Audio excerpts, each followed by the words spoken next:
दोस्तों, यूएन महासभा का मंच एक बार फिर से गवाह बना एक ऐतिहासिक संबोधन का, जहां इजरायल के प्रधानमंत्री बेंजामिन नेतन्याहू ने दो नक्शों के जरिए दुनिया के भविष्य की कहानी बताई।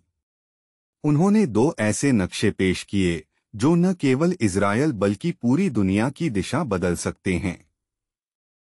पहला नक्शा एक वरदान का था, एक ऐसा व्यापारिक रास्ता जिसे हिंद महासागर से लेकर यूरोप तक जोड़ने की योजना थी। यह रास्ता अरब देशों और इजरायल के बीच से होकर गुजरता, जिससे भारत, यूरोप और अरब देशों के बीच व्यापार को बेमिसाल बढ़ावा मिलता। करोड़ों लोगों की जिंदगियों में सुधार होता। लेकिन फिर हुआ 7 अक्टूबर 2023 का वो भयानक हमला। हमास के हमले ने इस वरदान को ठंडे बस्ते में डाल दिया। क्या इस हमले के पीछे किसी और की चाल थी? कई विशेषज्ञ मानते हैं कि चीन, जिसे इस व्यापारिक मार्ग से खतरा महसूस हो रहा था, उसने परोक्ष रूप से इस हमले में भूमिका निभाई। दूसरे नक्शे में नेतन्याहू ने ईरान, इराक, सीरिया और यमन को दुनिया के लिए एक श्राप के रूप में दर्शाया।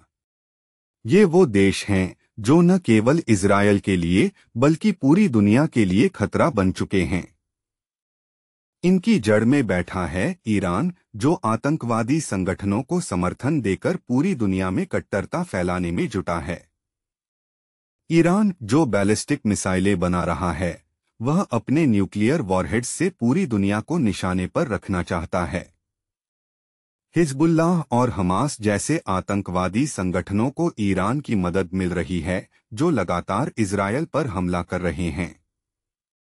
नेतन्याहू ने स्पष्ट कहा, तेहरान में बैठे तानाशाहों को हमारी चेतावनी है, अगर इजरायल पर हमला किया तो भयंकर पलटवार होगा।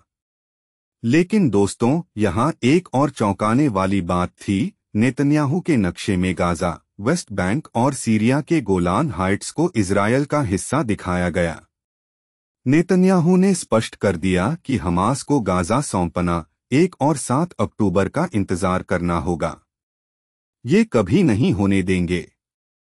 इजरायल के प्रधानमंत्री ने दुनिया को ये संदेश दिया है कि यह अस्तित्व की लड़ाई है। अगर इजरायल लड़ाई नहीं लड़ेगा तो उसे मिटा दिया जाएगा। नेतन्याहू का यह संबोधन सिर्फ इजरायल के लिए नहीं, बल्कि पूरी दुनिया के लिए एक चेतावनी है। दोस्तों, यह सवाल सिर्फ इजरायल का नहीं है। ये लड़ाई दुनिया के भविष्य की है। कौन सा रास्ता अपनाया जाएगा? वरदान या श्राप? फैसला दुनिया को करना है।